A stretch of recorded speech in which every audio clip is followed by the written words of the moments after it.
had committed to the program prior to the start of the season. Can you talk about how that is and why that's a good thing for the program?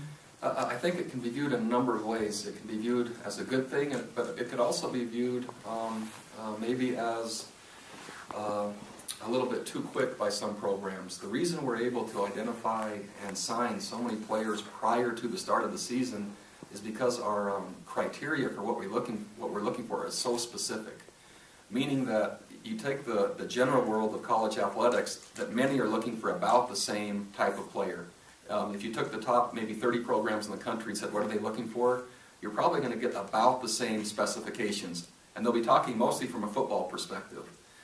Then some will start adding into a pretty strong academic standard. You know, a couple schools come to mind, maybe Stanford, Cal, something like that, just to use as examples.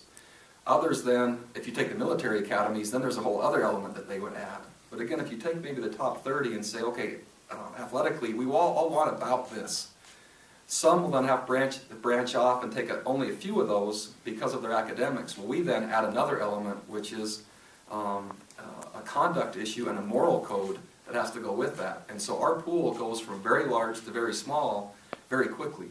When we find a player that has come to our camp as a freshman, as a sophomore, as a junior, and we've identified them that they're a good enough player, that they want the standards this institution provides and are living up to them academically as well, their interest and their value to us increases that of any other program in the country when they have all of those things.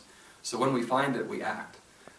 We're having to be much more specific now. We've reached our 85 scholarship limitation, meaning that we're very selective now. And so before, where we could act a little bit more quickly, as we've been doing in the past, even through this year, now in terms of long-term planning, we have the next 3 years planned by position of what we need.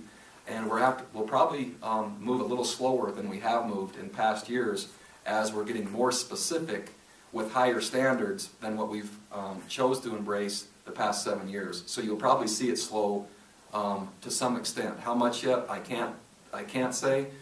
But if indeed you see a change, it'll probably be to slow the process down from what you've seen. Jeff Call, Desert News. Coach, the last 2 years you signed one quarterback per year. This year you got 3. Can you kind of talk about the future of that position? Yeah, I wish I had Coach Dolman standing right next to me. We've spent hours and hours talking about our quarterback position. When you consider now Riley Nelson going into his senior year and James Lark going into his senior year. So that's our starting quarterback and our backup both having 1 year remaining. Following them, we have Jason Munns. It's 1 year back as a junior. Then you'll skip a year and then you'll have Alex Caressa, who's currently in the program, that does have mission plans in his future. Then you go now to Taysom Hill, Ammon Olsen, who are just coming into the program as well.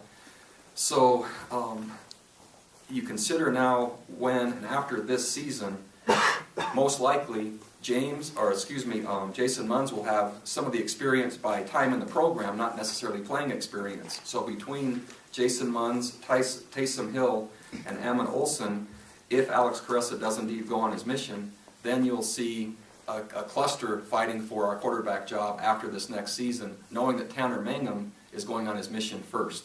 So when he returns, we think we've spaced that out well, but it takes a ton of planning, and that's probably as far as I can take you, at least in what I see happening in the near future at that position.